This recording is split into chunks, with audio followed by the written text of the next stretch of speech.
What's going on, everybody? Kevin here, and here's part 2 to my story time if she wants another one. If you haven't seen the first one, you can click the card in the top of the corner or click the link in the description box below. Now, to not make this video as long as the other one, when it came to getting my wife pregnant, a lot easier this time. Because remember, we're pros by this time. We got a whole different doctor, also recommended by a family friend. And this doctor had the hospital that we wanted on her list, which was Washington Hospital Center, where Brianna was born. And she had one other hospital. And guess what hospital we end up going to?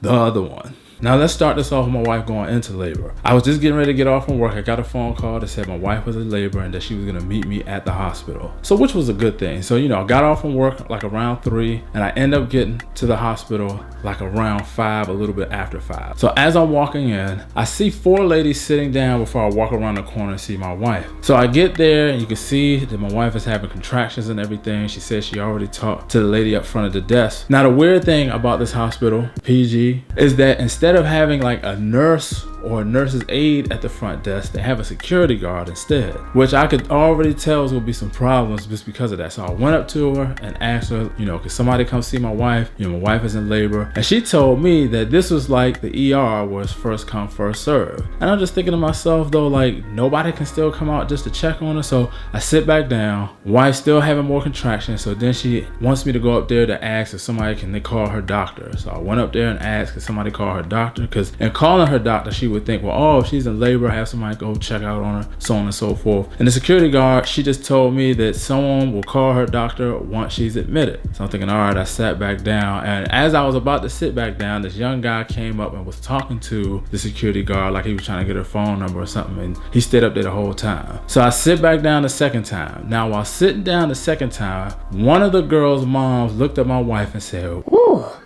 you can tell she's in labor." And I want you to remember that for a particular reason that she said that. You could tell the contractions are getting closer. So now what I do, I start timing them. And the contractions are like 2 minutes apart. So I'm like, you know what? I gotta think of something slick to say. I know she said this was like, the ER, first come, first serve, So I went up there the third time, and it was funny because the guy that was talking to her said, man, you're a good dad. You're trying to make sure that your wife will be seen. Of course. So I told her, I said, I understand that you said that, this with the ER is like first come, first serve. But I said, I'm pretty sure somebody who gets shot will get seen before somebody who just has a broken arm. I said, I'm not trying to be rude, but I said, my wife's contractions are 2 minutes apart. Cause somebody just come out and look at her. So she got on a walkie-talkie, called to the back, and finally a nurse came out and took my wife to the triage, which should have happened as soon as we got there, but I'll explain a little bit more about that later on. So we get back there, they're checking my wife out. Come to find out, she's 5 centimeters dilated. So she take her back out to the lobby and said, well, we're gonna get you a room, get you admitted, and get you in there. So she's basically sitting down in the lobby for maybe 2 minutes, if that. Wheelchair comes out, she sits in the wheelchair, and we're going back to the room. And as we're going back to the room, one of the young girl's mother that I told you about earlier said, "How's she gonna get in before my daughter does?" And I'm thinking, duh.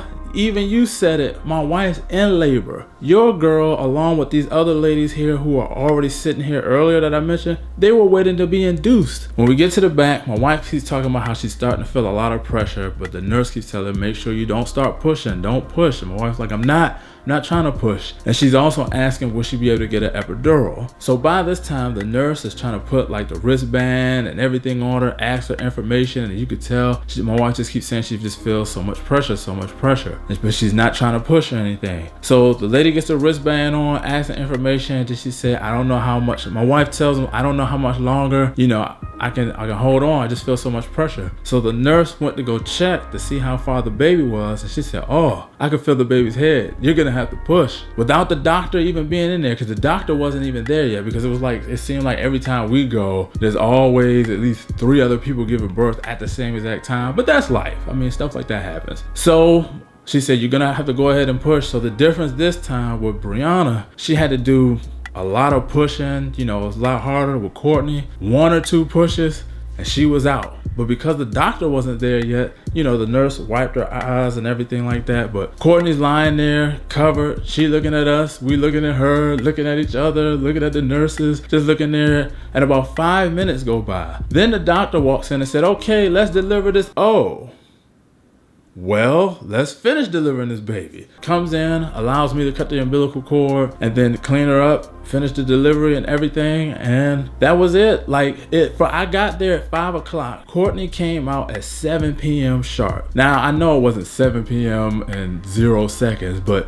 she came out at 7 p.m. And what was crazy, her mom was about to come back there in the back during the delivery like she was with Brianna, but what was funny about that, one of Brittany's sisters called me and said, yeah, mom was ready to come back there. She just needs somebody to come out and get her. And I said, I will. But I said, but she already gave birth. Kourtney's already here. And they were like, what? So, they got her cleaned up and everything. And then I walked with Kourtney out. So then Brianna could see her sister, grandma, the aunties can see. And she's like, oh, this is Kourtney. Even though it's ironic now because they get on each other's nerves now. But she was happy then. And that's it. So what we found out later, because my mother-in-law had to have knee surgery, is while she was going through rehab, the nurse that was treating her, she told us that she used to work at PG Hospital. And she told us how during the daytime, there is a nurse that comes out and goes around and checks on all the expectant mothers to see how they're doing and to see if they need to go to a triage or not. But in the evening time, they didn't. Now, I don't know if they were short-staffed or anything like that, but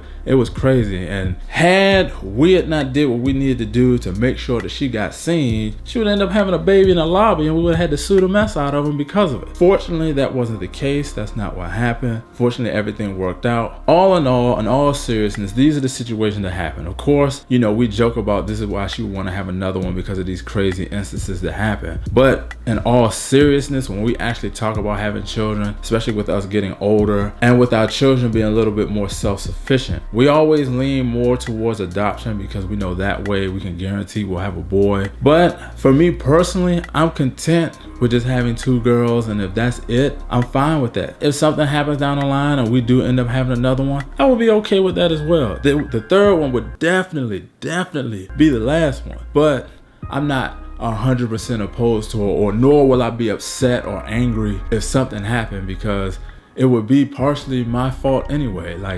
I don't believe in accidents, and that's a different story for a different time. But if you like this video, give it a thumbs up, and as always, be wise. And until I see you guys next time, have a great day.